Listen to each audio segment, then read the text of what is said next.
merged at that particular time with their identities, the red line rampant for Scotland and the three lines of Richard the Lionheart. Now Richard the Lionheart, as we probably all know, wanted to go to the Crusades. All knights in these days, whether they were Scottish or English, had this stupid belief that if they go over and they killed so many of these Saracens, these people in Arab countries, they would be forgiven sins, all this religious mumbo-jumbo. So he was adamant, Richard the Lionheart, he was going to go over and fight in the Crusades. But England didn't have the money. So what he said was, we're holding your king, we're holding William the Lion, we'll give you your king back if you give us 10,000 merks, which was the Scottish currency. That's another point, by the way. They used merks in these days. I don't give a damn whether it's merks, pounds, dollars. A country can survive in any currency. They used merks in these days. So 10,000 merks were paid by the Scots to get William the Lion back to Scotland. And as I said, he reigned for 50 years. Meanwhile, Richard the Lionheart went way off to the Crusades and killed lots of Saracens. But the point I'm trying to make is that the forging of the nations of Scotland and England happened at that time. Our King of Scots, William the Lion, brought in the line rampant, and Richard the Lionheart brought in the three lines of England. And I think it's fantastic that was happened at the same time.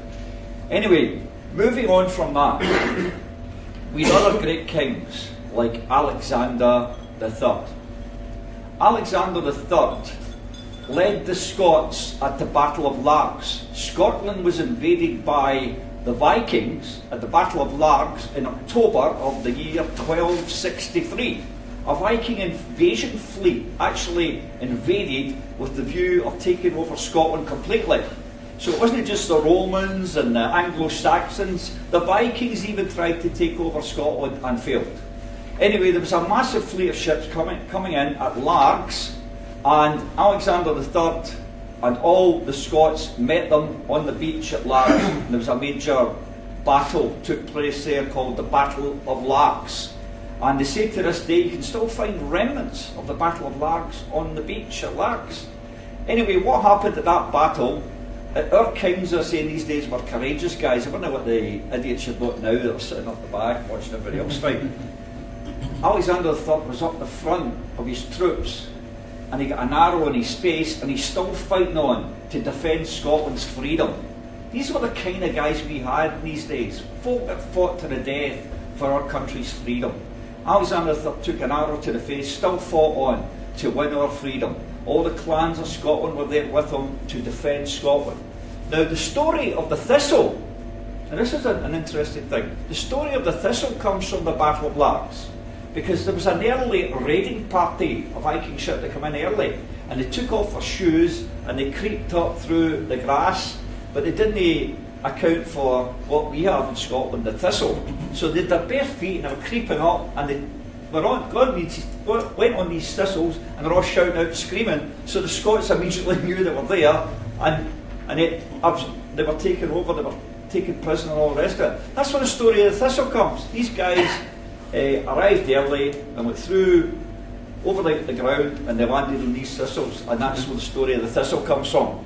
So that's another amazing thing. So we've got the Lion Rampant, the Thistle, the St Andrew's Cross. Another story regarding that. The bones of St Andrew are, the legend is that the bones of St Andrew were washed up on the Scottish shore where the town of St Andrews is.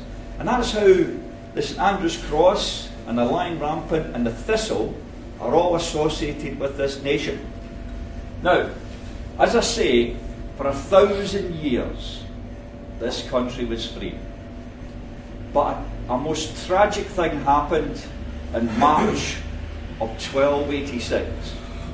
A famous prophet called Thomas the Rhymer said it would be the 27th of March would be the stormiest day in Scotland. And when the day came, it was a very calm day. So folk were all laughing at this guy for making this prediction. Then news came through that Alexander III the very king I was talking about, had fallen from his horse in Kinghorn and Fife and was killed instantly. There was no heir to the throne. There was no heir to the throne. So the Scots decided to bring in the worst person on the planet as adjudicator, Edward I of England, the tyrant King Edward I. Now he had to choose between John Balliol and Robert the Bruce. Now when I say Robert the Bruce, everybody thinks of Robert the Bruce, the guy that won the Battle of Bannockburn. No. This was Robert the Bruce, the grandfather, who was 80 years of age at that time. Scotland had been at peace for a long time. So people could live to ages of 80 and over in these days. Although there was a lot of mortality, people still could survive to good ages. And Robert the Bruce, the grandfather, was 80 years of age. He was apparently a very strong-minded man. He wanted the throne for the Bruces, because there was a link to suggest that they did have the right to the throne. But Edward I knew the Bruces were a powerful family. They had land not just in Scotland, but they had land in England as well. So he chose John Balliol. So Robert the Bruce, the grandfather, instilled in his son Robert the Bruce and in his grandson Robert the Bruce, never, ever give up the fight for the throne of Scotland and to retain Scotland's independence. That's what he instilled in these guys. So what happened is John Balliol was installed as King of Scots. He was called Tomb Tabard, which means empty coat, because he had to kowtow to Edward I. If the English wanted to raise taxes, he says, right, you Scots pay some taxes. And John Balliol had to raise taxes for the Scots to give to Edward I. There's nothing much has changed. The same thing's happening now, isn't it? We're still flicking Chancellor's high taxes. Anyway, came to a head because they were taking so much taxes. Obviously the Scots were in revolt, they didn't like this. And to his credit, whether he was called empty coat or not, John Balliol fought back. He says, we're not having this. So he set up a system of guardians of Scotland. He appointed people to be guardians of Scotland to fight for Scotland's rights. He also set up what's called the Auld Alliance between France and Scotland, because France was also under attack from Imperial England. They'd taken over large sections of France. England was attacking not just Scotland, but Ireland and France. Even away back in these days, they had this imperial idea they wanted to fucking take over the world. And there's no change. They still want to take over the world. Anyway, what happened anyway, Balliol met the English army at Dunbar. Now the Scots had the high ground where they should have stayed, but Balliol made a fatal mistake. They charged down the hill at Dunbar, and they were picked off by the English archers. The English archers in these days, by the way guys, were the best archers in Europe. I've got to give them that. The English archers were tremendous archers, and they totally picked off all the Scots. Now one of the most famous Scots that was actually captured at the Battle of Dunbar was a guy called Andrew Murray. Andrew Murray.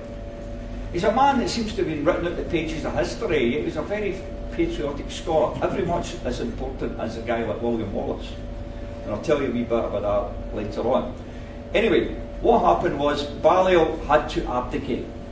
So, Edward I was Lord Paramount of Scotland. That's 15 minutes now. Is it? Yes. Is it? You wanted to continue? See, I'm going to skip past. I'm going to give the past, the present, and the future. Miss out the next 3 pages and come to the conclusion. I haven't even got a speech in front of you. I'm just talking off. Yeah, well, just right. Okay. Move it forward. Right. I'll move on, guys. I'll move on. Right. Okay. Let's get to it. Right. Let's get to the point. Fucking genocide. Right. What happened? Edward I invaded England. He attacked Berwick. He killed 17,000 men, women, and children. They killed 10,000 people at Flodden. Moving on, we had the Highland clearances where they moved thousands of people and scattered them to the ends of the earth. They have tried to destroy the Scottish people. It's genocide what they did to the Scots. absolute genocide. And basically, after they had taken over Scotland in the Act of Union in 1707, sorry, I'm going to have to miss out all this. After they'd taken over Scotland in the Act of Union of 1707, things actually got worse because Scotland was reduced to the state of a conquered country. We were no longer a free state, and they decided they could clear people out the Highlands and do what the hell they liked. After that, they had the 1745 rebellion when the Jacobites rebelled. They went up to Culloden and killed off all the Highlanders. The orders of the to the Duke of Cumberland was, by the Duke of Cumberland, was kill everybody, man, woman, child, in the whole area of Culloden. They slaughtered everybody, everybody. People were exiled out our homeland. They were either murdered or exiled. The genocide of the Scottish people must be told to everybody in Scotland, what they did to us. It's absolutely disgusting that they got away with it. Now, in the same year as the Jacobite Rebellion, 1745 to 1746, in 1745 the Brits invaded India, and which they ruled for 200 years. Now, in that 200-year period, they killed 1 billion Indian people. 1 billion. You can research it. It's there for everybody to see. In 1943 there was a famine in India, 1943. And famine says, the Indians are a beastly people, they're breeding too much. It's okay that the 4 million are dying off. Because Churchill was a complete and utter bastard. Sorry, he was. And not only that, he decided to bomb Dresden during the Second World War. And these were just civilians in ordinary houses. 4 tons of bombs were bombed in Dresden. The estimates of the dead range from 25,000 up to the German figure, which is 500,000 civilians. Totally wiped out Dresden. They totally flattened it and killed all these people. Churchill was an absolute monster. And this is a guy that was rated the best Briton. I don't want to be associated with people like that. The best Briton is a murdering monster. At the end of the day, the Brits are imperialists, and we've got to get rid of them. We have got to get rid of them. Every country deserves to be free. Scotland deserves to be free, and so do all the other countries of the world. I want to see all the countries of the world free and coming together one day so that we have a world parliament and every country's free. That's a good note, Mr. Okay, thank you. Very much.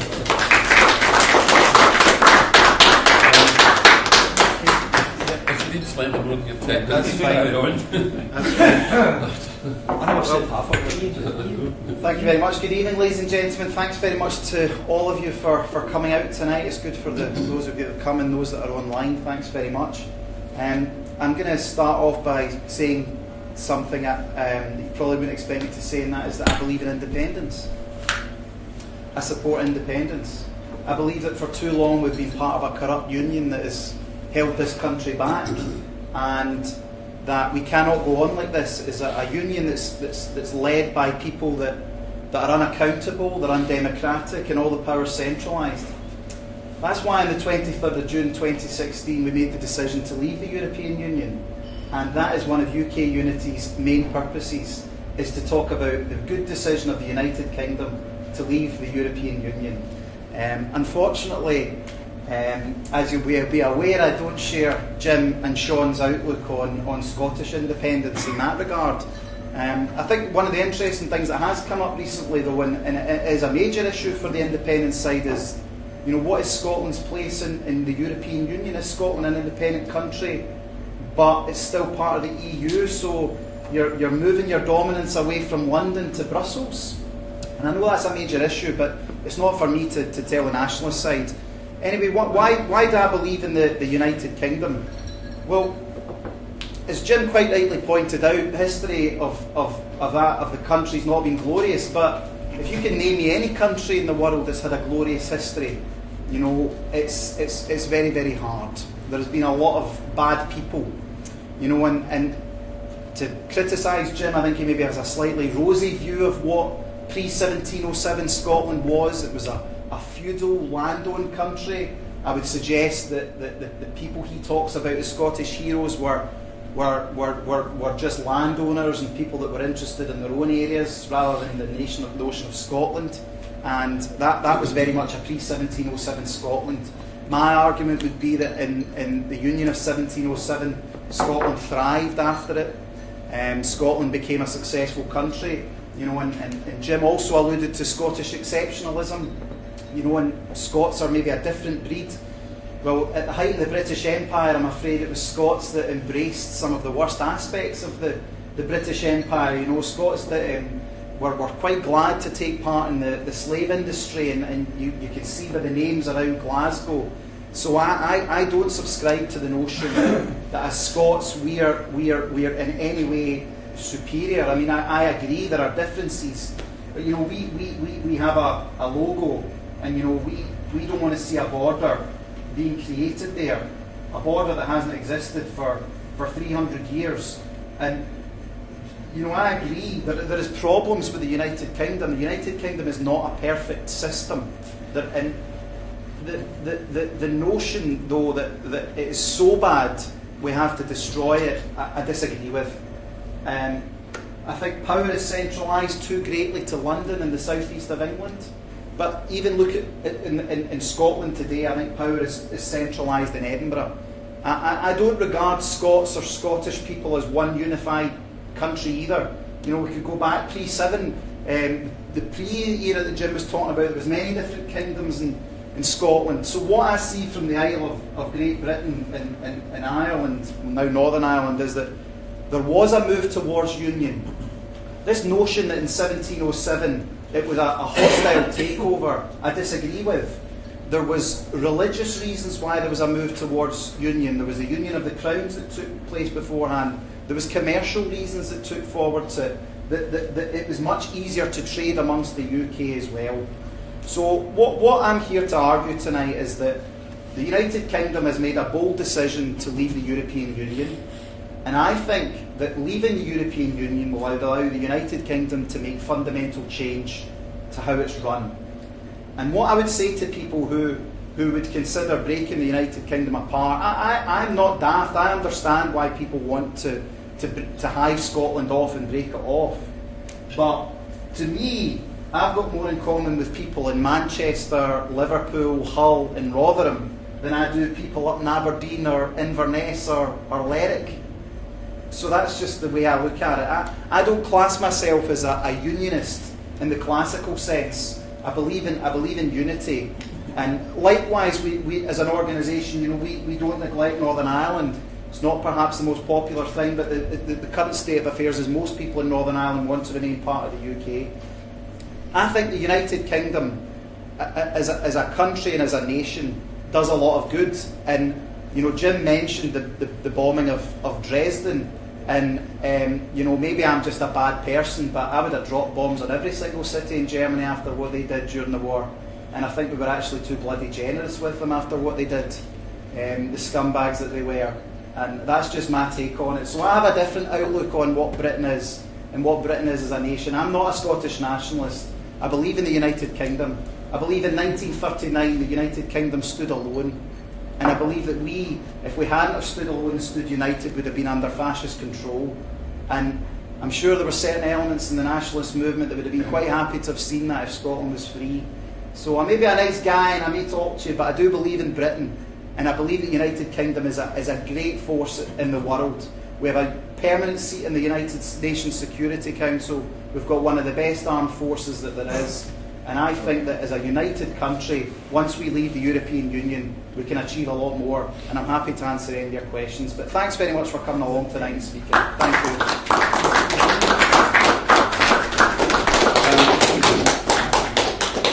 As I said earlier on, we have 3 speakers this evening, and I asked if there was 2 speakers from either side of the argument.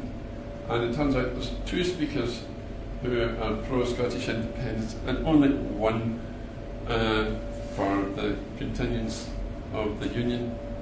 And David has said that he's got no objection to 2 speakers actually. None at all. On his opposite side from him. So we'll conclude, before going to questions, with Sean Clarkin, please. Stand up, Sean. Take a bow. With regards to the bombing of Dresden, war is an abhorrent concept. And in 1945, Germany was a defeated nation. I studied history, modern history at university, and the fact was Germany was a defeated nation. And to kill 35,000 people for no reason when the war was coming to its conclusion was nothing more than a war crime. They always say the victors write the history books, and that's what happened. At the end of the day, Churchill said, when history comes to be read, I will be writing the very book that you will be reading. Well, the fact is, history is a bit different now. We see the truth for what it is. Anyway, I'm not going to get into the historical debate, except to say that war is wrong, and I always believe that peace is the best way forward. Now, in Britain today, in the United Kingdom, what is the Union good for? It's good for absolutely nothing, as the Springsteen song says. The fact is, the Union, as it currently stands, we have 1 million Scots living in poverty. We have 250,000 children living in poverty. We have 77,000 people in the first half of 2017 that went to food banks to get emergency food parcels. We actually have in Scotland a hunger epidemic. People suffering from malnutrition because of the Tory Westminster cuts, the austerity that they've practised on Scotland over the last 10 years. And then the preceding time before that with Thatcherism. We've had nothing but austerity, austerity, and what has it created? It's created malnourished children to the extent that 19% of teachers in the EIS union recognised that there were malnourished children in their schools. And the fact is, we've got all this oil wealth, we've got new oil fields that have just been discovered, we have just got new oil fields, but we've also got food banks. So in this land of plenty, most of our people are living in poverty. We have the situation, ladies and gentlemen, friends and comrades, what we have in this country today is that we have sick, disabled and dying people having to go to a company called Maximus, which is given £579 million by the Tory government in Westminster to go for the work capability assessment. Now, between 2011 and 2014, 2,500 of these people died after being classified as fit for work, which is an absolute crime against humanity. We also have the unemployed, who've got nothing to live on. They've been sanctioned by Westminster. Nothing to live on, to the extent that people have committed suicide. And the fact is that between 2007 and 2014, in 2007, people going for their incapacity benefit claims, 21% had attempted suicide at some point. When you come to 7 years later in 2014, Nat Sen, working on behalf of NHS Digital, showed that 43% of our people, it nearly doubled, 43% of our people had attempted suicide. And that's because of the politics of austerity, the politics of the Westminster Union. The Westminster Union, as we have it today, as the United Kingdom, is a construct fit only for the rich and the powerful. We have our most unequal society in the world under the Union. In Scotland, 1% of the people own more than the bottom 50% of the people put together.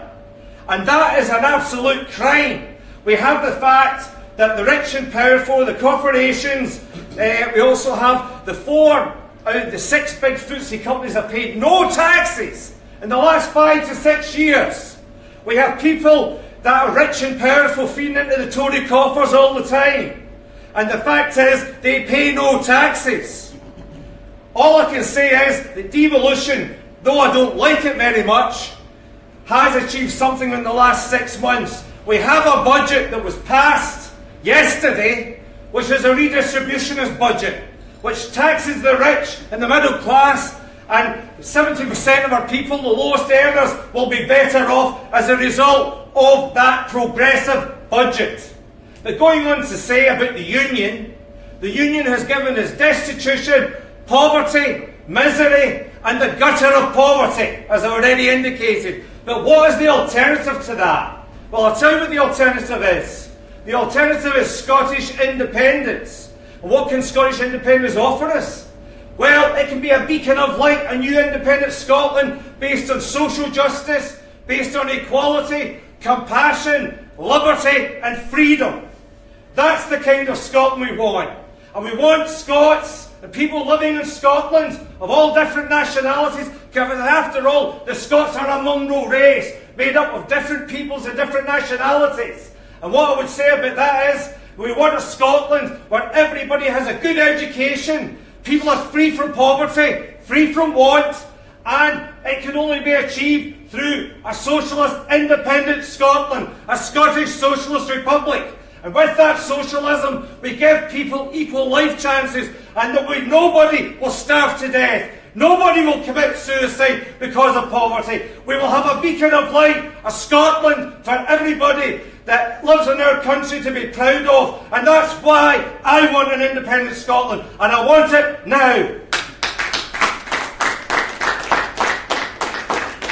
Well, thanks very much. I think my right eardrum's still working. And we'll just recover, play some music. I mean, okay, right. In that case, we'll go on to questions. And is there any questions from the floor? Anyone been scribbling while others have been talking?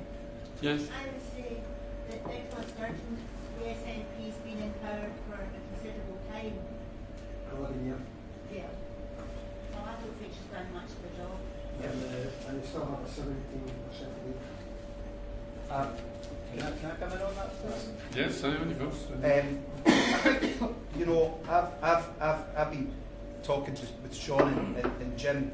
I'm diametrically opposed to what we stand for, but no one can deny that Sean and Jim at least have a passion for what they're doing. I disagree with it, but they're passionate about it. In relation to Nicola Sturgeon, if you guys think she's going to deliver you independence, then I'm sorry, it's not going to happen. Because as Linda said, that'll be the question that will be asked. She's been in power for 11 years, and all they've really done is tinker around the edges. And our popularity ratings are falling through. Correct. She's not been in power. Sorry, the SNP have been in power for 11 years. Nicola's been in since 2014. So I think whether you like it or not, I know you guys are the Scottish Resistance. The cause of independence is completely tied to the fortunes of the SNP. Yes, they're polling well. Yes, they're still they're more competent than the other opposition there. But I think if there is another referendum, it will be judged a lot on the record of the SNP. And whilst it is a competent record, it's not a radical record. And Sean's notion of an independent socialist Republic of Scotland, that's not what I see as being most Scots are like. Whether people like it or not, 13 Conservative MPs were elected again.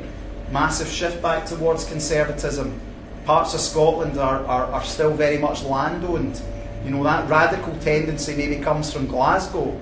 And my argument would be that radical tendency, if people want it, is probably more likely to happen as part of a United Kingdom, where you've got a larger critical mass of workers than you would do in an independent Scotland. But that's just my thoughts. Okay. Just to come in on that, the fact is that I'm not in the SNP. Yeah. So I'm not basically somebody who follows it slavishly. I vote for them, yes. I'm not a member of the party. What I would say is that devolution, by its very nature, between 2007 and 2014, Alex Salmond led the SNP in power with Nicola Sturgeon as Deputy First Minister, and then she took over in 2014. Now, the fact is that they had a minority administration between 2007 and 2011, so they had to work within the constraints of the system they had. Now, devolution being what it is, between 2010 and today, the budget for the Scottish Parliament, for the Scottish Government, has been cut by 10.4% since devolution in 2010. Yes, the SNP have now got income tax, but it's about the only tax that they have got control over in any major taxes. They do not have the control of the full levers of the Scottish economy, and until we get independence, we won't get the kind of country I want to see. In terms of what I'm saying, is that they have been competent and they've been more managerial than radical. But I have to say that the budget that Derek Mackay put through yesterday does redistribute income and wealth in our country, because it's taxing the middle class and the rich, and it is paying for public services. And thanks to the Scottish Green Party, through Patrick Harvey, there's no cuts to local government. There's £170 million additional money coming to local government. And the fact is that the people, the bottom 70% of the people of Scotland are going to be better off under this budget. That's not to say what's happening is perfect, but it's better than what went before. But the only way we're going to get cure the problems of poverty is to have a free, independent Scotland. Do we have any other questions? Yes, please. Hi, I'm Jordi Pereira, I'm Catalan, and I'm doing a campaign in Buchanan Street because I cannot understand the reason why the Catalan Parliament or the Scottish Parliament needs to get the consent from another parliament located in Madrid or in London in order to set up a vote. Why we need to ask permission to anyone? We are not babies. Our MPs are not toilets. Our parliament are not business. I mean, why we need to get the authorization from Madrid or from London in order to set up a vote? We are in 21st century, and we are in Europe. I mean, why we need to ask permission to London or to Madrid in order to so you don't end up in Brussels or Belgium looking for a hotel room. I would like to... Let me finish because I didn't. Yeah. And to be honest with you, I mean, I don't want the independence of Catalonia against Spain. I would like to have the independence of Catalonia in order to improve the living condition of the ordinary people, because we can do it better. But it's not against anyone. It's not against Spain or against the very wealthy, corrupt Spanish people. It's in order to improve the living condition of the Catalan people. But what I would like to ask is why the Scottish Parliament needs to get the consent from London in order to set up a vote. Why? Because we are not babies and our MPs are not soldiers. Do you like to talk about that? Well, yes, and you might not like my answer. I am not a lover of the Scottish Parliament whatsoever. I think devolution from a UK, pro-UK perspective has been an absolute disaster. I don't necessarily think the outcomes in Scotland would have been particularly different if we hadn't had devolution. I think the UK has been badly run over the last 10, 15 years. I think no one can deny that. I believe in the supremacy of the British Parliament over the Scottish Parliament. Yeah, but because of the 1707 Act of Union that merged the two countries, Scotland and England. And well, but I believe in the supremacy of the British Parliament. I believe in we are one country, and a member of Parliament. As I said, I don't recognise Scottish MPs any differently from MPs from the rest of the UK. Right, you're getting a body swerve on that one. So, I would like to answer your question. What's happened? Your country, Catalonia, was taken over by force by Spain. It was invaded in the 1700s and was taken over by Spain. Mm-hmm. Now, England tried to take Scotland over many times, as I was trying to explain earlier, but we were the greatest freedom fighters at one time. But what happened was, because they couldn't take Scotland over by force, they bribed members in the Scottish Parliament in 1707. And I've got a list of all the folk that were bribed, paid to sell out their own country. They stabbed their own country in the back and sold us. As Burns said, we were bought and sold for English gold, such a parcel of rogues in a nation. And there's still plenty of rogues in this nation. And similarly, you will have people who are backstabbing Catalonia, stopping you getting your independence. The majority of people want independence, and the fascist Spanish government will not allow it. I believe the Brits are fascists. They're nasty fascists. They control all all our media, all the TV stations, all the newspapers, everything you read is controlled by them. Our education system is controlled by them. They give us Brit-Scot history. They don't give us Scottish history. In Ireland, when Ireland became a free state, they had to re-educate the entire nation because the people had been taught Brit-Irish history instead of Irish history. And the same is happening in Scotland. It's my aim to get the history of this country, Scotland, out to the people. Once the people know their history, we will be a free nation, and the same for Catalonia. Deviation. No, just at the point to clear his question. What is the actual reason why they need the permission? What is it? Is there a law in the EU that says Can I know the answer? Can I come in? The answer to that, Darren, is that in the Westminster Parliament under the Union, and it wasn't really an active union, it was a colonisation. Scotland became a colony, and the active union was basically the elite were ruined by the Darien scheme and basically English threatening trade war in the 1700s, and then also bribing them. They then went for the Union. Now inside the Union, inside Britain today, as Alex Salmon had to do, you had to go for a Section 30 order through the Scotland Act to get permission from the Westminster government to actually hold a referendum in 2014. So it's through the Scotland Act. But you know something? Going back in time to 1320, we have the Declaration of Arbroath, which is the Declaration of Scottish Independence in 1320, which basically shows that the people of Scotland are sovereign. It talks about deposing the king if he sides with the English against his own people. The fact is, in 1707 and 1708, the people rioted in Glasgow, Aberdeen, Edinburgh and Dundee against the Active Union. The people did not want it. We don't need permission to become an independent nation. We'll take it upon ourselves to become an independent nation, either through a second referendum, through the result, or through unilateral declaration of independence. That's the way ahead, and that's what we will do. And what I'm saying, just to conclude on this, is to answer your question, is we have to defer to a parliament 500 miles away in London, which is an absolute disgrace. Yeah, it is. Next bit. This is.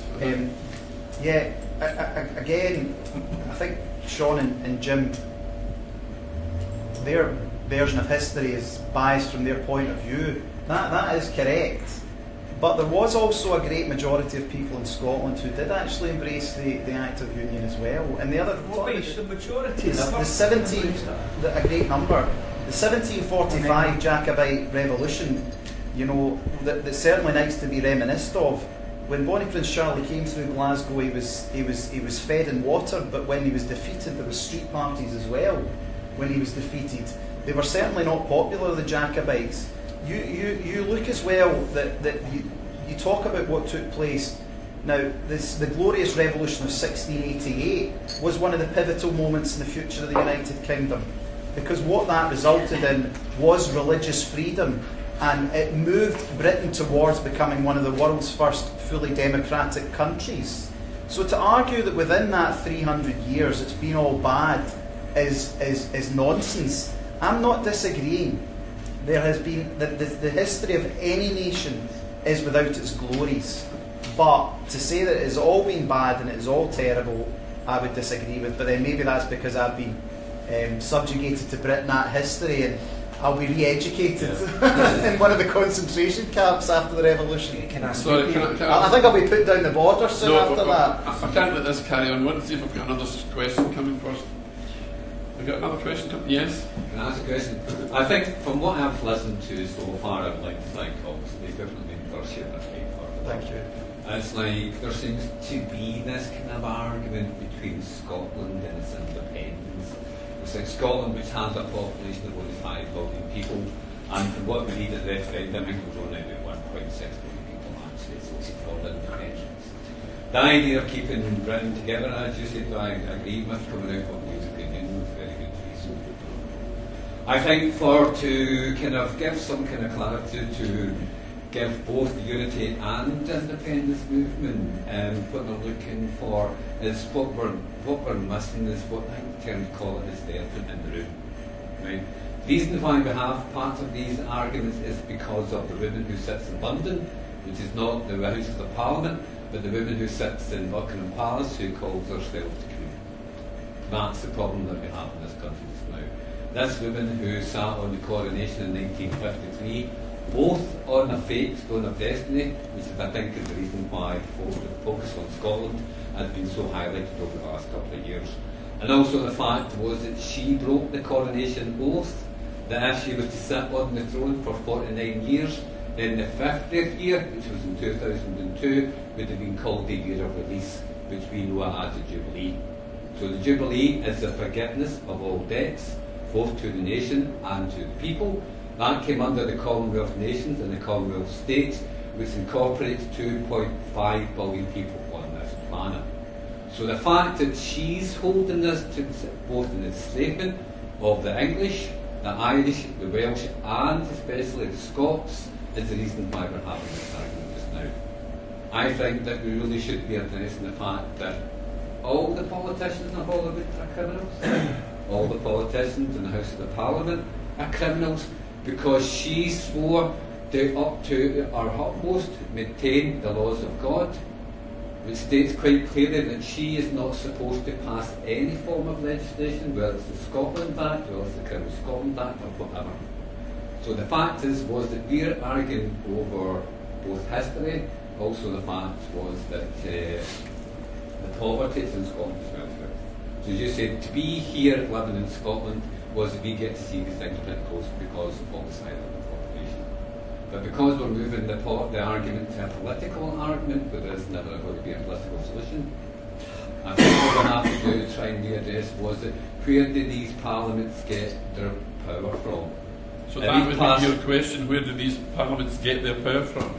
We know these parliaments get the... I mean, there's given you a lot of leeway there to kind of bring a different view to both to what's been said here tonight. So I'm just trying to think, if we can bring both of them together rather than having this argument. I think so. Okay. Sean, do you want to go first? Yeah, I'll just go. I'm kind of familiar with your argument. At the end of the day, it's the political. It's politics that basically plays out, and I think we're living in a time of absolute fundamental change and tumultuous change in politics because of everything that's happening in Europe and around the world. In terms of what's happening with the European Union, Brexit and all the rest of it. What I would say is that Scotland is a nation. Scotland has a history. The people of Scotland are living in misery, destitution and poverty under this colonisation called the Union. And what I'm saying to you is the solution will be in the hands of the people of Scotland themselves, through basically going for independence, either through a second referendum or through UDI. Now, the Scottish resistance, as such, is going to keep going out to working class communities across the land, and we're going to persuade the majority of the people, because the country is divided at the current time. There's people for the Union and there's people for independence. We have to go out there and win the vote and win the hearts and minds of the people of Scotland. This tonight is a starting point. And that's what we'll be doing over the months and the years to come, because we will win our independence, and that will definitely happen. And as far as Catalonia is concerned, I'm very critical of the European Union and its role and what it does. Now, I voted yes to remain in the European Union, but it's got to be changed from below by the peoples of Europe. It's got to be. It cannot continue as it currently is, because it's carrying the seeds of its own destruction because of the way they're treating the people of Catalonia, the way they're treating people all over. The fact of the matter is that we can only change it from within. As far as the ex-Greek finance minister, who is completely opposed to what the European Union did to Greece, I forget his full name, but it's a long Greek name. Yanis Varoufakis. Yes, that's the chap. we should stay within the European Union and fight from below. But the most important thing, we're not discussing Brexit on its own tonight. We're discussing sovereignty. Sovereignty lies with the people, and the Scottish people are a nation. They shall be free. Okay, thank you. I'll come back. I'll come to you in a minute. Yep. All right, you want to win that particular one? Okay. And then your question. On your question, from what I can understand, is you're saying that all the political systems are illegitimate because they're vested in the monarch. Yeah. Yes. Now, I'm not here to convince. I'm a monarchist. I believe in it. I believe the Queen has been a great servant to the United Kingdom. I believe that the royal family are a constitutional monarchy. They don't hold the authority and power that an absolute monarchy does. I think that when you look at what Her Majesty the Queen and family do, I think they make the country a better place. That's my opinion on it. I know there is a big Republican strand, and I understand that position. But I think when it's a much more modern monarchy now, and I think that whilst the Queen does have the power, it would never be exercised. And I think in the United Kingdom Parliament is sovereign. And if we ever did get a monarch that was trying to take over, they wouldn't. And in relation as well, just to pick up slightly on Sean's talking about Scotland, I am in agreement. There is dreadful poverty in this country. There's dreadful poverty throughout the world. But I don't necessarily believe that all of that will be solved through political change. I approach that as well from a Christian perspective. I think there is issues from family, there is issues from wider society to try and make the world a better place. The answer will not all come from politics. You look at regimes that have said that they will solve the problems and they end up engaging in genocide and all sorts, and that's where real change will not just come through politics alone. It must come through other people and the rest of society. And the last thing I would want is that, I know the guys here believe in an independent Scotland, but I really don't believe it will be a land of milk and honey. I really don't. If I thought it was, I'd maybe consider looking at it, but I don't believe that for a second, that the answer to all our problems lie with independence. Yes, it may be a start for some people, but I think there would be a lot of disappointed people if the day ever came Scotland went independent. So just before we go to your question, do you feel that the monarchy has real power? I think usually anything, especially the government, any legislation that's passed, has to have the Royal Assent or been acted into Parliament. Yeah, but do you think that represents real power? Is that not just a formality? Represents a statement. It's like for yourself, if you believe in the monarchy, yes. I mean, everybody's going to believe in it. So why don't we address the issue of the Jubilee? It's genuinely something I don't know about. Right, you've got to know about it, let's ask that. Something I don't know about, is the honest truth. Okay. So, David, what was the question? No, it's all right, but we'll come to that, don't worry. Right, what you said there is absolutely correct. Enslavement. You are a subject, you are a slave to this person down in Westminster. It's absolutely disgusting that people are brainwashed into believing this. As I said earlier, all our newspapers, all our television is controlled by a minority of people in Westminster. Now, one of the Rockefellers, Nick Rockefeller, says as long as we, the elite, control the media, we will control enough for the minds of the masses to make them believe whatever we tell them. And that is the problem. There's still people out there, there's people that you chap the door. I remember canvassing back in the 1970s, I chapped a door and it fell in. They've got linoleum on the floor. They're sitting in a flaking suite that's ripped to shreds. They've got a photo of freaking King Billy in the wall. And they're telling me they love the Queen. It's unbelievable. This is what we're up against. That better be my uncle's house. This is it. This is the truth of Castlemilk in the 1970s. Right, we're going to move on to the question. No, I'm chairing this. This man here has been waiting longest. Hi, my name's Richard. I'm a Scottish sovereign and I'm a member of the Stone of Destiny campaign. Do you agree with me that the stone that's in Edinburgh Castle is a fake coronation stone? Can I answer that? Yes. Right, the fact is, yes, I do. But I want to come back as well, having answered that question, to come back to the monarchy. The fact is, as long as we have a monarchy, it doesn't matter if it's a king or a queen, whatever it is, the current queen represents basically an unequal society, a society based on class division. And the Queen is the apex of the class system, because the bottom line is they represent, the monarchy represents the apex of the class system. Basically, certain people are, if you're born on the right side of the bed, you have certain privileges, you have certain things. The royal family do nothing. They do absolutely nothing for anybody.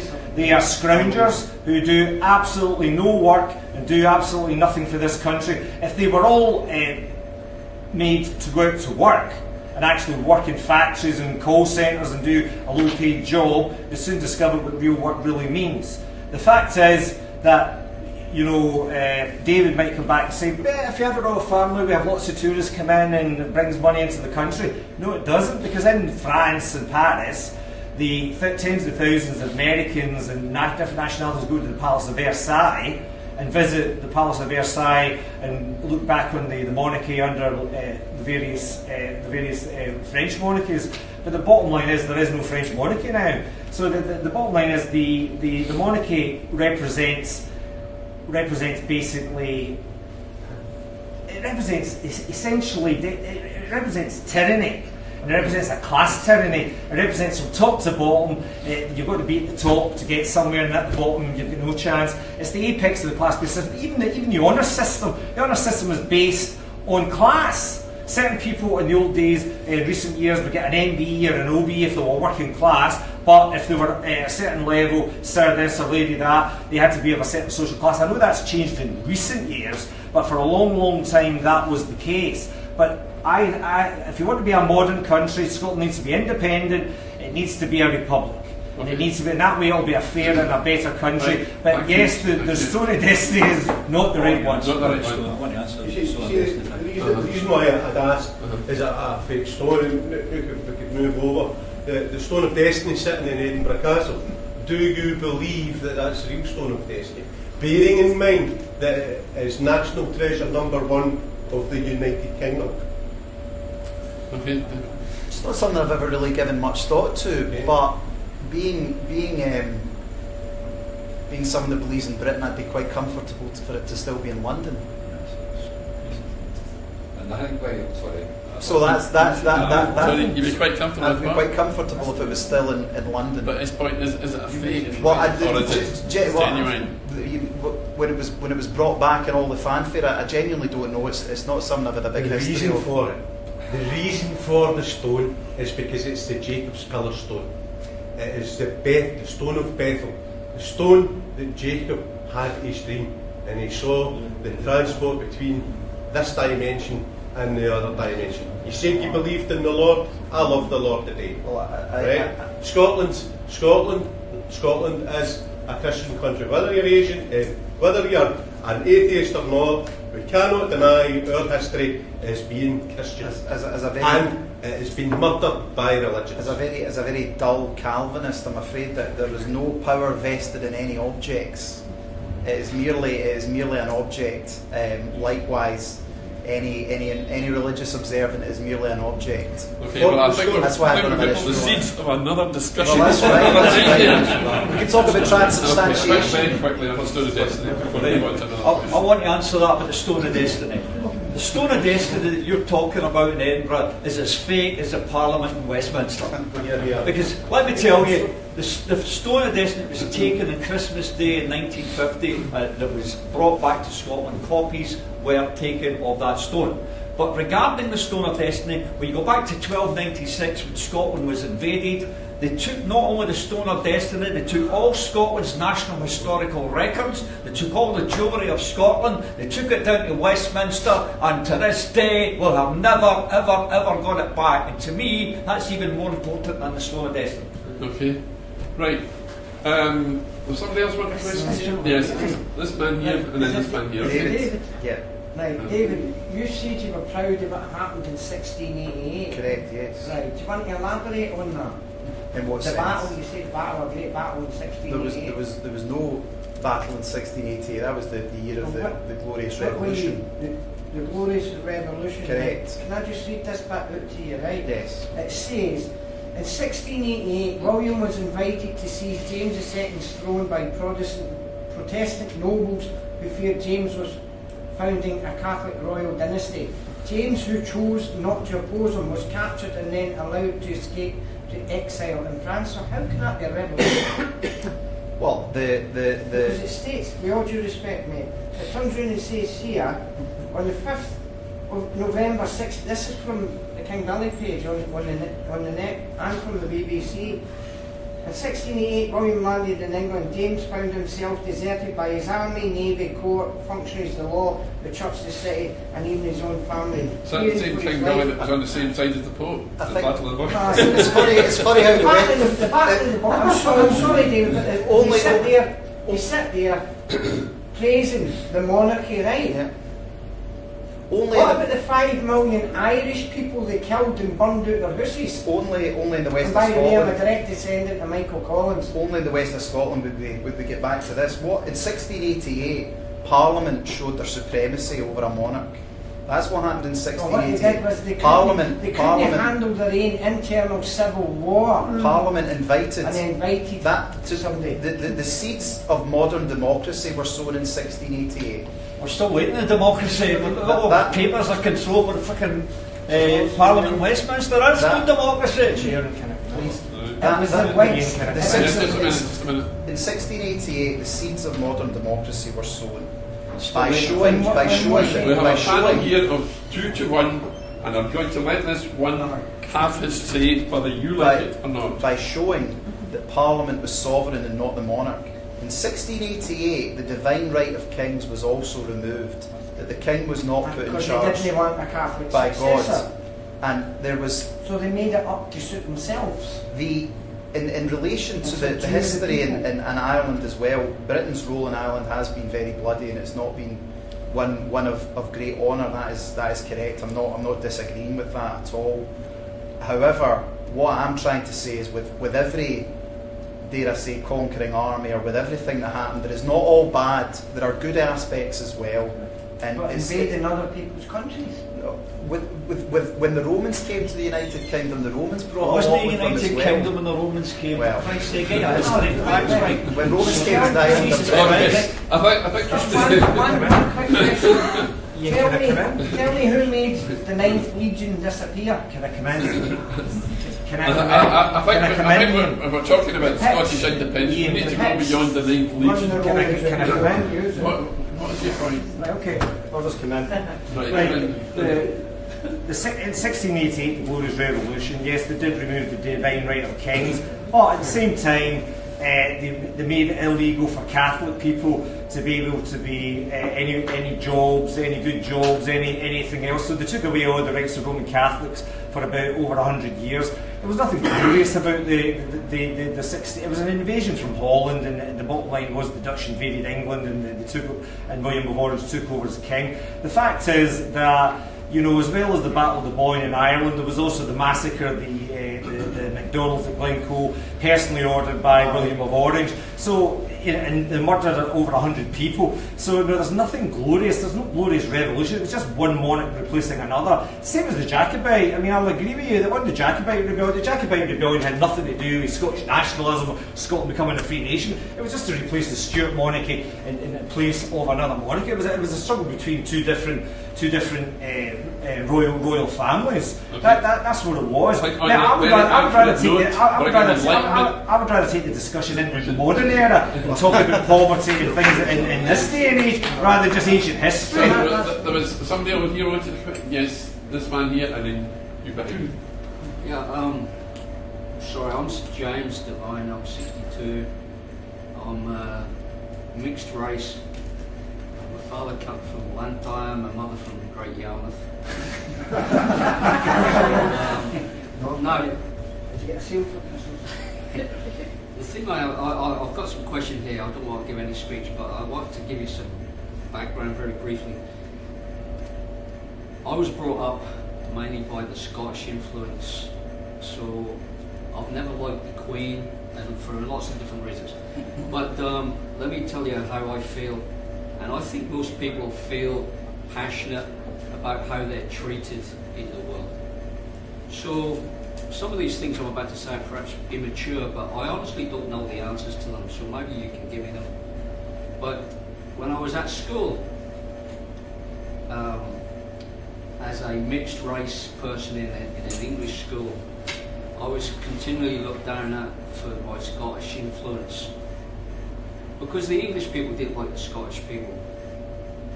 Through all my life up until I was 20 years old, my cousins would come down from Blantyre and they couldn't spend their money in Great Yarmouth. I came back from Africa after many years in August. Funny as that happened, I had some Scottish notes with me, so I had a mate in Lagos. They wouldn't accept my Scottish notes in England. I went to look at rights with regards to assets of wealth in my, for me. And I'm talking to all of you incidentally, it's not about anything. If I want to make a will now, I have to make a will in England for my English assets, and I have to make a will in Scotland for my Scottish assets. I don't have a choice. The English tell me get stuffed, you know. If you've got stuff in England, you've got to bring it through English law to teach me to use your assets. The Scottish are saying the same. Now, those things hurt me as an individual. If I go back to my town now, the majority of them just look at the Scottish as second-class citizens. I'm not saying all of them. What the heck, where does that put me? I'm English and I'm Scottish. Now, if you came up with something that would actually unify us all, then I would probably be happy. You change all the laws, you do everything, I'd probably be happy. But quite frankly, the only way I can get through the rest of my existence is to be on one side or the other. Because the United Kingdom has never been united. I'm talking about the people on the street, the ignorant people like me. And we put our, one more thing, we put our faith in people like you to do things for us. And historically, nothing has much been happening to them. I mean, how can I come home to England and they won't accept a £5 note from Scotland? That's a joke. Now, you go into 100 pubs in London, they won't accept it. So we're not united, and as a result, I have to stand one way or the other. And right now, my passion flows with independent Scotland, because you haven't convinced me that we're combined. Sorry, thank you. That's all. Was there, maybe there was a question there. I think there's a question there. I, from a pro-UK perspective, agree with entirely what you're saying. I do not like the way in which the UK, I regard it as being balkanised. You know, we talk about our history, and history and culture does shape who we are. You know, I was brought up in a certain way in a certain part of the world, and this is how I think. I'm not going to change how I think. You may say I'm ignorant, but that's just the way I am. I think the way in which the UK has been balkanised has been wrong. I believe in one United Kingdom. I believe we should have a Bank of Britain, not a Bank of England. I believe we should have one currency. I believe we should have one unitary parliament. And I think by doing that, the United Kingdom, if it was better run, would have been a better place. That's where I'm, you know, I don't regard myself as a classic unionist from that perspective, because what the pro-UK side now do is just offer more powers, or they'll offer a federal country. See, if you're offering a federal Scotland or a federal Britain, in my opinion, you'd be better just going for full independence. Well, fine. If we either decide that we're diminishing the UK or we strengthen it. And what I'm arguing is not in the current political world, but I'm arguing that eventually, after we leave the European Union, there is a case for the United Kingdom to come together with more unitary laws surrounding business, surrounding taxation. I think it's a joke I mean, I know what you're saying about Scotland now has control of its own tax. However, if you had a radical Labour government in, you would be maybe even paying more tax. I think we should have one unitary tax system across the United Kingdom as well. But that's not overly popular, but that's what I think. Okay, right. Yes, James, on you go. But I'd like to answer your question about equality. There will never ever be equality under this United Kingdom, as I call it. It's a joke. And I'll tell you something, I've researched not just Scottish history, but world history. Every single political union in this world is local imperialism. The bigger country swallows up the smaller countries around, treats citizens as second-class citizens. That's how unionism works. It is local imperialism. And what happens to all political unions? Read up about it. They all break up in the end. Czechoslovakia broke up. Yugoslavia broke up. United Soviet Socialist Republics broke up. They all break up. But when the USSR broke up, Russia says to himself, right, let all these little republics get their freedom. But wait a minute, Chechnya's rich in oil. So, next thing, the Chechens were dirty, rotten, stinking separatists and terrorists because they've got oil. And this is the same shit that we get. We're nasty people because we want our oil to be used in the best interests of our people. It's disgraceful when you walk through the streets of our cities that are people lying in the freezing cold with nothing to eat, cold and hungry in an oil-rich country. So see this Britain, sorry to say, they can stick Britain up their arse. Okay, right. Can I just ask one question? It's not about Ireland. No, on you go. Right, it's about oil, right? Okay. How, in 2014, right, in 1999 they said the oil was running out, right? Yeah. Then, in 2014 they said it wouldn't last 10 years, right? Now, they've just found a field on the Great Lancaster Bridge, right? What was a question coming through? Right. Was a question. And it is, how much oil do you think Scotland actually got? And how long would it last? I'm not an oil expert, I'll be honest. But what I will say is what you're advocating is that everybody above that line will be fine and we'll sort the rest of them. I'm caring about people that are homeless. That's what they're doing with us. I'm caring about people that are homeless as much in Manchester, and that exists throughout. It exists throughout the entire Western world. Food banks, etc., is not just a concept that exists in Scotland or the UK. It exists in Western countries throughout the world, and that is a failing of as you say, the elites. Oil. But what my next argument will be about. How long do you think it will last? I think it will last quite a while, but what I will say is that the SNP white paper was predicated on oil at $110 a barrel. Oil then dropped to $50 a barrel. Now, no matter what would have happened under independence, Scotland would have had a massive deficit as a result of that oil drop, whether we would have liked it or not. Now, my argument always was, if you're in a nation of 65 million people, the drop in oil will be offset in consumer spending. Why is Scotland subsidising England? Scotland does not subsidise England. What has England got then? I believe this man is about to answer his own question. Why does Edinburgh subsidise Glasgow? Why does Aberdeen subsidise Coatbridge? Oil is at $68.53 per barrel, right? Yeah? Why is Scotland only getting $5.83 per barrel? If you want to see why is London getting the rest of it? That's a wee bit too technical. It's too technical for me. Like Sean goes. 8%. Can I go through? Right, the fact is that BP basically only a couple of days ago 2 new oil fields have been discovered off the coast of Scotland. We know that there's a lot of oil off in Shetland. But anyway, the point was that David was talking about poverty, and he wants to. Can I finish up the same, please? He wanted to basically, he was concerned about poverty down in Newcastle and parts of England.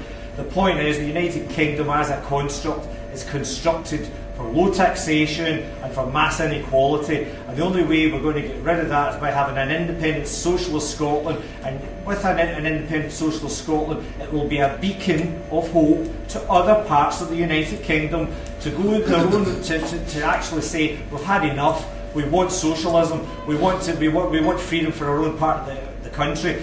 Tariq Ali, when he came up to Scotland, during the referendum campaign in 2014, said Scotland, if they go as an independent nation, they can act as a beacon of hope for the people in the north of England, the people in Wales, the people in the southeast of England. In other words, if they become a socialist republic, that will encourage others in other parts of the United Kingdom to wake up and take freedom for themselves. Right, that's very clear. You want to come in? Yeah, it's just, I was talking to Jim earlier about the oil, and like, I really hate this discussion about, particularly about oil, the money from oil. Are we not like on the brink of a disaster with using up all the world's oil and other fossil fuels in Britain? Scotland's, well, the SNP, they're going, we want to be the #1 country for renewable energy, blah, blah, blah, but then we can't just wheel at that and then be dependent on this resource. I think people are kind of stuck in a rut rather than a groove. I think it's what we're doing with the oil is probably we're being destructive to the environment and boasting at it as trying to put it forward as some incentive. Just on that point, I do a lot of environmental stuff. Scotland made 5.5 billion from wind farms last year. Why do we need oil? Yeah. We don't. But it's an asset. Oh, the asset. Yeah. But that's what my point was. All I was trying to say was go down that road of poverty. Because if Westminster's taking, we are getting $5.83 per barrel, right? They're taking the rest. Why do they need it? Is this on taxation? Forced upon us. I don't know how accurate that is, because out of that $16 a barrel, there is significant cost to get it out of the ground. And if you go up to Aberdeen, Aberdeen certainly isn't one of the poorer parts of the United Kingdom. You know, there has been a lot of people. I mean, people say, well, look at countries that got richer with oil. Look at Venezuela. They're not exactly doing very well just now, and they've got some of the biggest oil reserves in the world. But can I just come in there? Can I just come in and say that the fact is Aberdeen is actually in mass poverty now. There's been a lot of jobs lost in Aberdeen over the last 2 years, David. Is the price of oil dropped? No, that's the case. But it's not a rich place. But I do come back to you, Paul. I do come back to you, Paul. The construct of the United Kingdom, irrespective of oil or not, the construct of the United Kingdom is if you've got control in London, they will always dominate you. The only way is for us to become a free, independent nation. It's the only way we're going to get free of poverty and actually start believing in ourselves. Because too many Scots have a low self-esteem because they're brainwashed and basically they're dominated. And it's about time we got up off our knees and become a free nation. Yes. I think it's important to make the point that it's not just the Scottish nation that's been brainwashed, and that it's also been our English, Irish and Welsh cousins as well. Under the current United Kingdom, the current war in terror is based on a false terrorist construct, and that there was over 400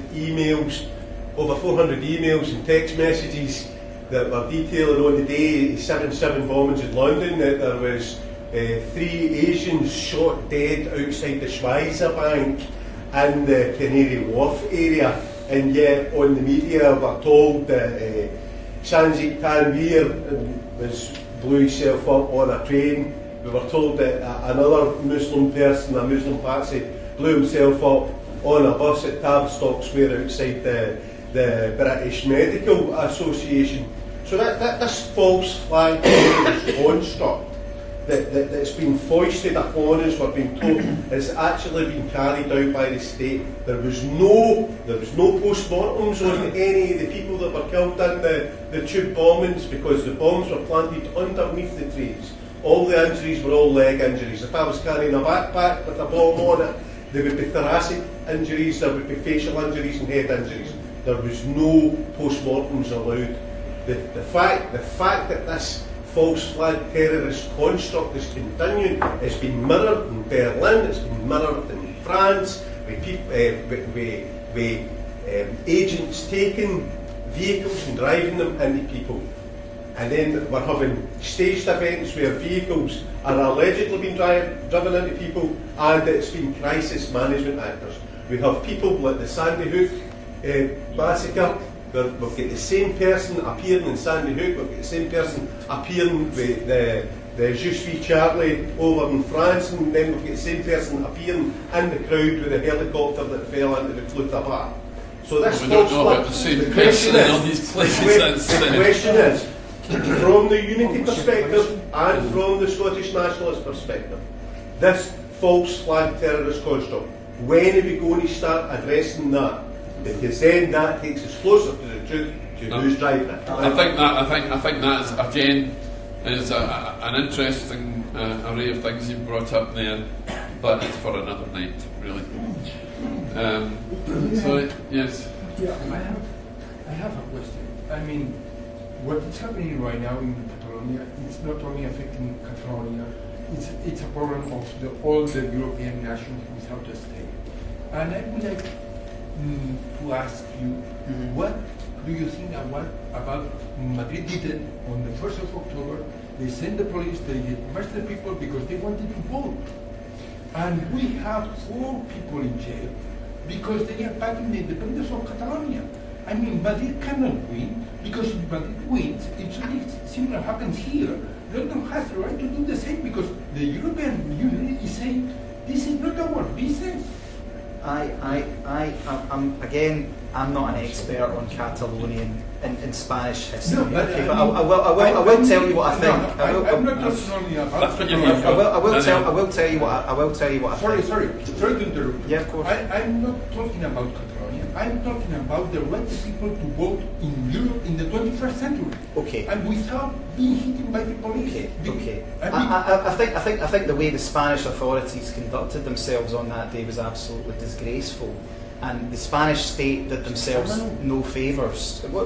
They did themselves no favours. However, what I will say is that there were elements within the Catalan separatist movement that looked upon with glee that's how the Spanish acted, because under the Spanish constitution, to hold an independence referendum is not legal. I mean, but and what I'm saying is, though, that I think the way the Spanish government handled it was terrible and extremely wrong, and nobody deserved to be treated that way. But what I'm saying is that the people on the Catalan side aren't exactly saints in all of this as well. Puigdemont and the rest of them knew very well what they were doing, and that is the problem with putting your faith in a state and a country as the answer to your problems. That's just where I'm not a nationalist. Well, you could argue I'm a British nationalist, but I'm not a nationalist in the sense that I think the answer comes from getting a new country. And Catalan separatism is a very complex case. It is not a radical leftist movement, although there are elements to it. It's fundamentally a very conservative movement, built out of anger that apparently they're subsidising state. See, that's the one thing I can't get my head around sometimes with the separatist movement. 1 minute Scotland's being oppressed and betrayed, likewise is Catalonia, but on the other hand people are angry that we're sending all our money away. It's a strange argument, and the Catalan one is not an easy one. I believe that perhaps there should be an independence referendum in Catalonia that should be done fairly and freely, yes. But I do believe the Constitution doesn't allow it, that's correct. So democracy fails. Well, the democracy is the worst form of government, except from all the other ones. To vote in the 21st century and Europe could be not illegal in any way. I mean, it's to vote. I mean, to express the opinion of the people. It could be not illegal. I could order. And Madrid says this is illegal. I mean, my goodness, we are in 21st century. We are in Europe. I mean, to vote is not illegal in any way. You could order. I didn't finish. Just only one thing more.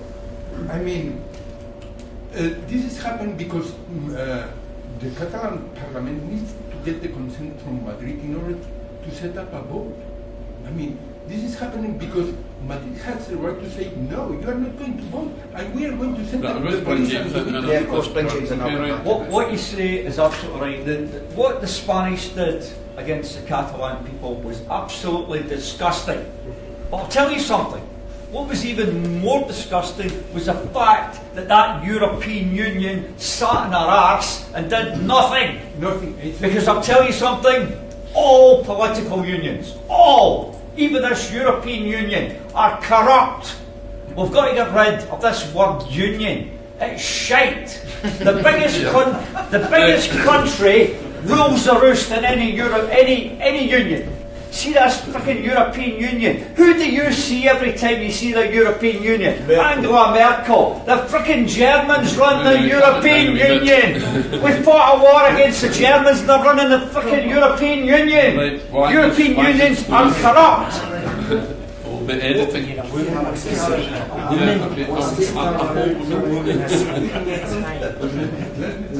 me tell you something. Let us let it come in. You know how that man there was talking about Catalonia and you said put trust in, was it politicians or something that you said they put the trust in? To put trust in a nation is the answer to your problems.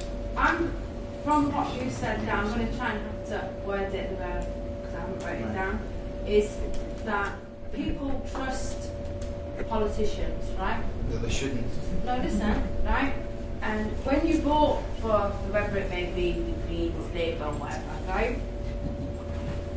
When you vote for that person, you don't get that person. All you get is people down in Westminster because it's all controlled by Westminster. It's not controlled by the Scottish people. It's not controlled by the Scottish government. We're two separate countries. People need to understand we are not going to be ruled. Even though I'm English, I've lived down there. But I've lived down there since I was wee, up until I was a teenager. That's not the point. It's the point of, like I said, being ruled by our own government. Not having to walk down the street like we've spoke at different events that the Scottish Resistance have had. Talking about homeless people on the street and having to make up ideas of how to help them. We shouldn't have to do that. The government should be able to do that themselves.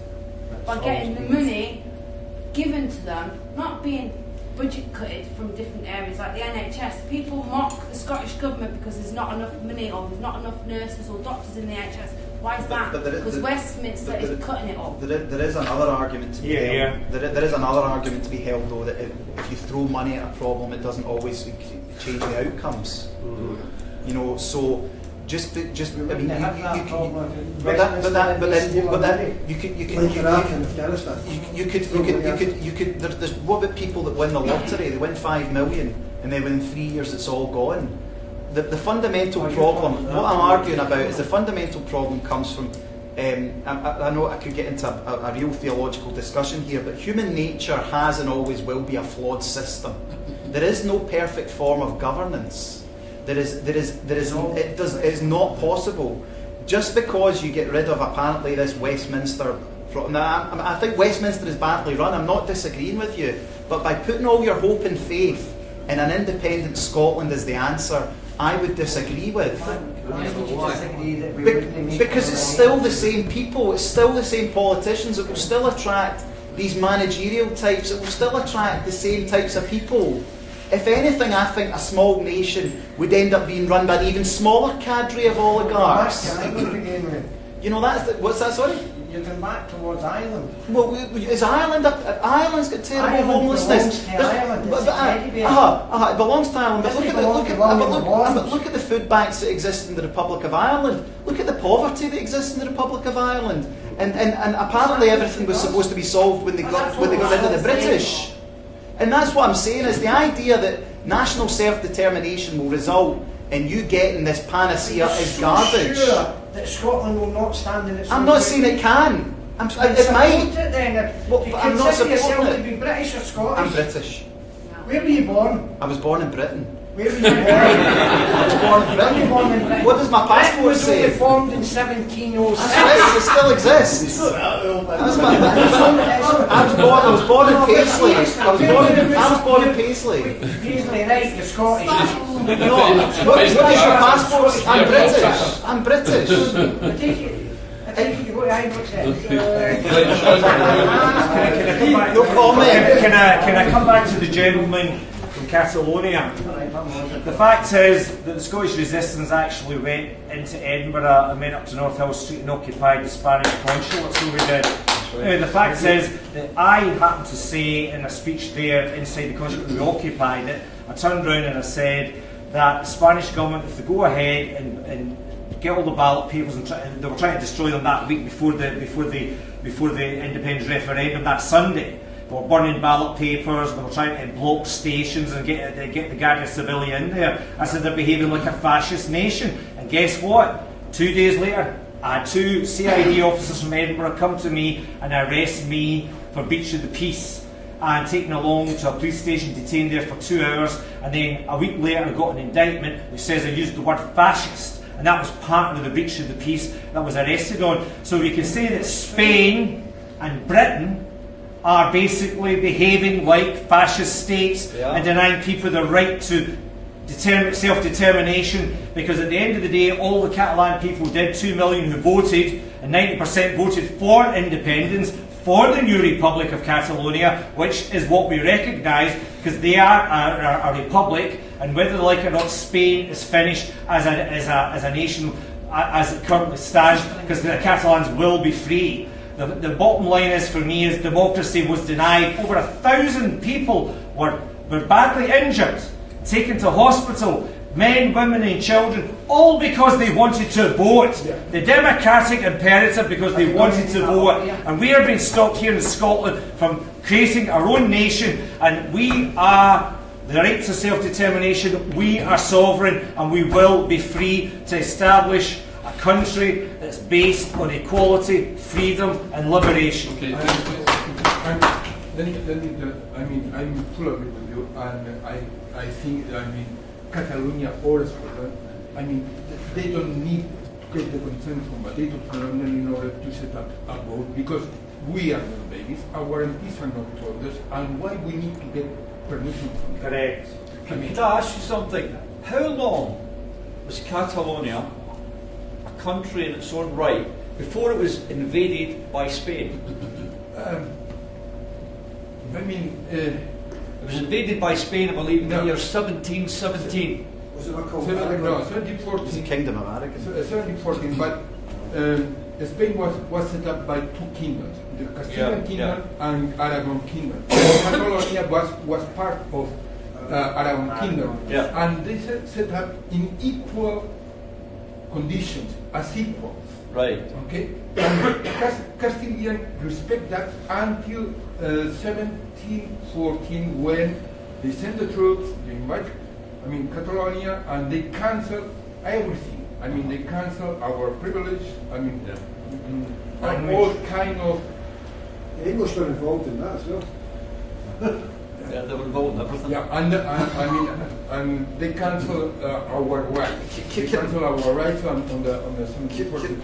And this is happening when you have the permission from another parliament or another country, because Spain is another country. See as well on one situation. What I will say, and again, I'm not here to convince you guys. You're all kind of set in your points of view. We're having a discussion, and I'm happy to have the discussion.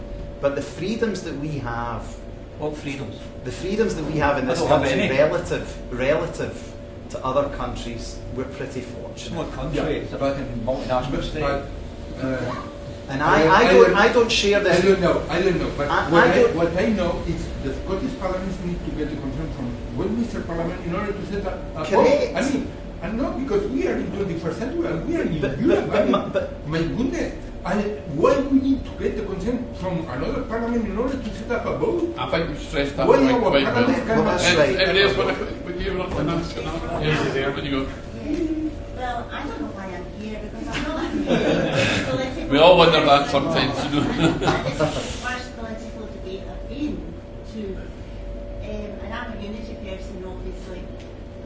And everybody I know is unity, apart from two people who voted for SNP and who've now changed their mind. So how are you going to persuade people like me and all the people I know? And from what I've seen here tonight, I mean, there's people, with bad language, people shouting. How are these people going to persuade me that there's something worthwhile in what you're saying? There's more out there. That's a very good question, and I think maybe the two people on the right could respond to that. Could I be the first to go on that? The bottom line is, the reason we agreed, the reason I proposed this debate is quite simple. We want to, this is the start of a campaign, the Scottish Resistance going out into working class communities, and we want to go out there and talk to people. And too often, unionists and nationalists basically sit in their own bubbles and they talk to themselves.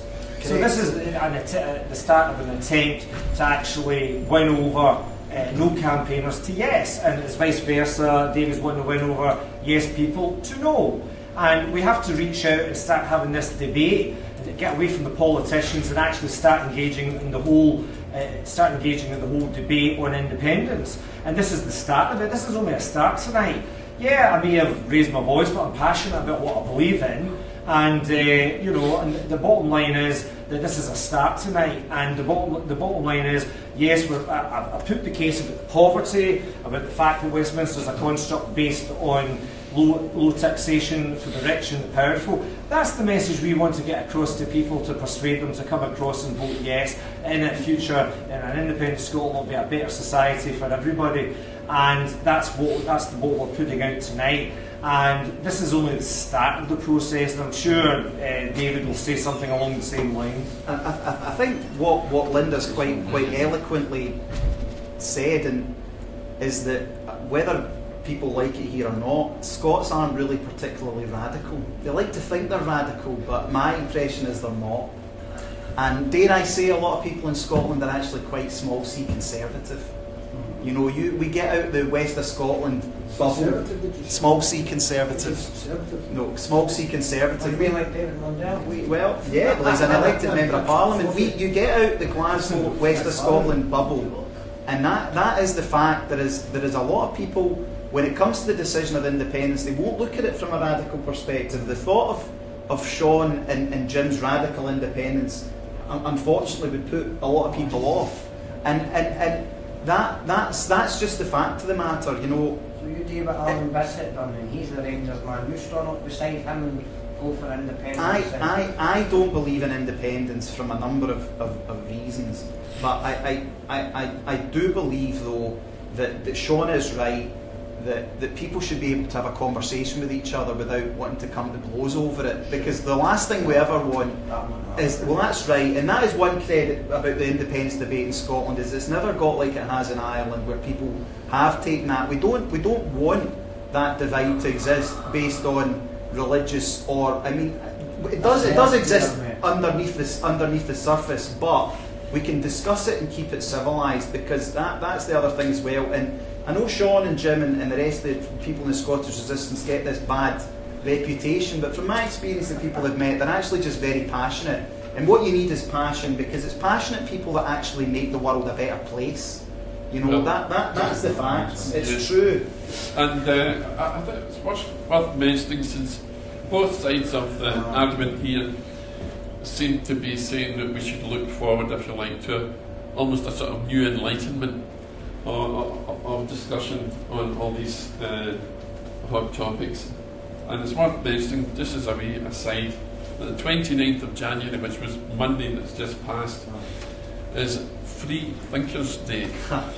And as I said, a man who was a very well-known free thinker, and it was his birthday, that's why it was chosen, and his name is Thomas Paine. So go and look up Thomas Paine. I'd like to answer that lady's question. The reason that it gets heated and people get passionate, if you could understand that every night people are going home for their work and then you hear that wee noise of the BBC, that's the hypnotic mode. People are in hypnotic mode. They're going home every night from their work, 6 o'clock news, the BBC has got them in hypnotic mode. The BBC are the biggest propaganda machine on planet Earth. People are absolutely indoctrinated with what they say. Now, people like me, who are totally immune from this brainwashing, get passionate about this because it's disgusting that all our media, television and newspapers are without our control. They control everything you get to see. Everything you get to read is controlled. I disagree. Can I come in a minute? I'm going to answer something you're saying. You talk about freedom. I've got to tell you, what you call freedom is not freedom at all. We did a historical thing to remember Robert the Bruce, one of our greatest kings. So, first of all, we went to Dunfermline Abbey, where his body was. They shut the doors so we couldn't get to see the tomb. We went down to Melrose, where the heart of Robert the Bruce is buried under the high altar. They shut the gates so we couldn't get in. We went to the castle in Bothwell, to where the Black Douglas controlled Bothwell Castle. They shut the gates because we were coming. We weren't going there to create any violence. We were going there to remember Scottish heroes.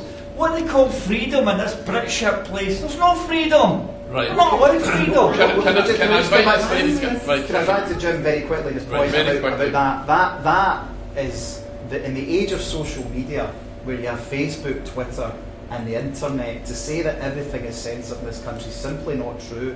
And in fairness, that's one of the reasons why the independence movement did well, was because they actually embraced modern media.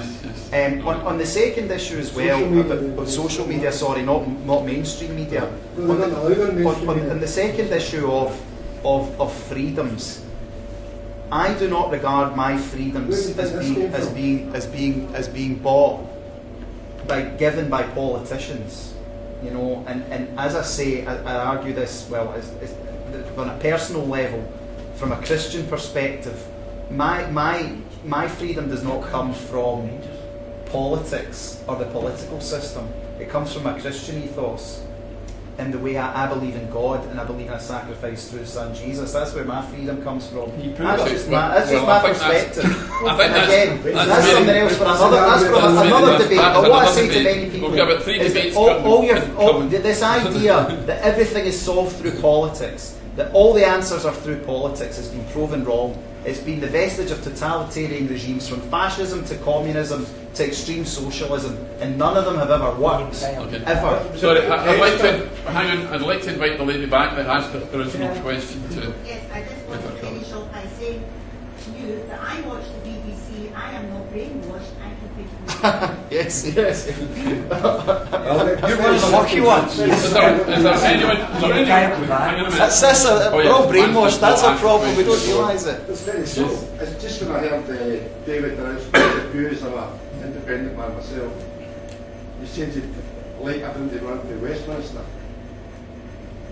Right, saying that. That's what my argument is, if it's run well and it's run properly, I don't have a major issue with that. I don't believe that.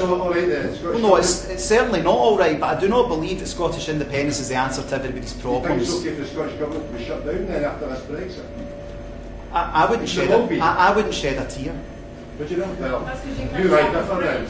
Well, exactly, but I'm here prepared to talk. I'm here prepared to talk to you guys. I'm not a typical unionist that's going to turn around and say, "Oh, we'll give you more powers." Do you know what? Someone actually said it online. At least I'm not hiding. I believe in the supremacy of the British Parliament over everything else. That's just my opinion. You know, it might be wrong. I might be an idiot, but it's what I believe.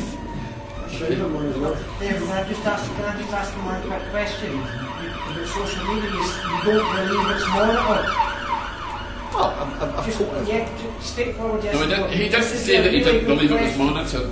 He said he didn't believe there was great censorship in relation to social media. Right. And it's not the same thing. I'm sure answer we're that all, then, that'll be there's it. lots of people monitoring all sorts of Are you things. aware of the prison programme? I've heard about a lot of things tonight I'm not Do aware you know of. what an IMSI catcher is?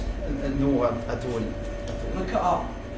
Well, An IMSI catcher is used by every single police force in Scotland and England, right, to listen into people's phones and actually turn them on. And I'm a very electronically minded person about this kind of stuff. They're using it all the time to snoop on us. I'm not. They've incorporated it under the Snoopers Charter. See my take on Everything, not just Facebook conspiracy or Twitter. theories. It's a fact. Well, one of the best things I've ever heard, if you've ever worked for the government, you'll realise the government's very incapable of doing most things, let alone organising these major things, and that's always my take on it. If the government is so bad and is so unable to run itself that it does all these things, I think you know, what we've had over the last 20 to 30 years is a development of a managerial political class, nobody with any opinions or thoughts. You know, I was brought up in the 80s when you had Tony Benn, Michael Foot, you had Thatcher, you had Michael Howard Heseltine, now Tebbit. Whether you like these people or not, at least they stood their ground and at least you could actually think they were capable. Whereas now we've got this managerial class of politicians. Why did she shut down the Ravens? Well, but again, she stood what she...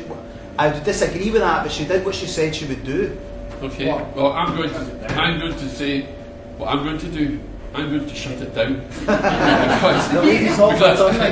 because I think that we've had a very interesting discussion that has went along the avenue and turned various corners. I think you were very fair the way you chaired it. Yes, I think everybody should give you a clap.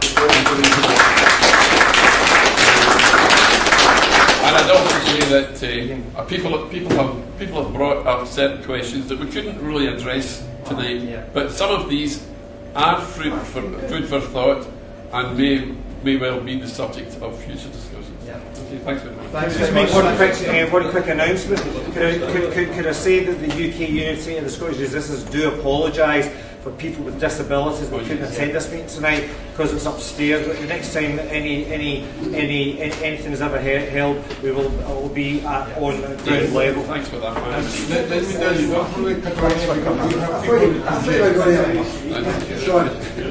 were going to apologise for the language. Renfrew. I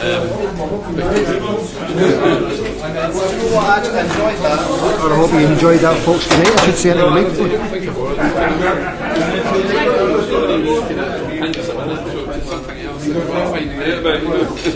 microphone.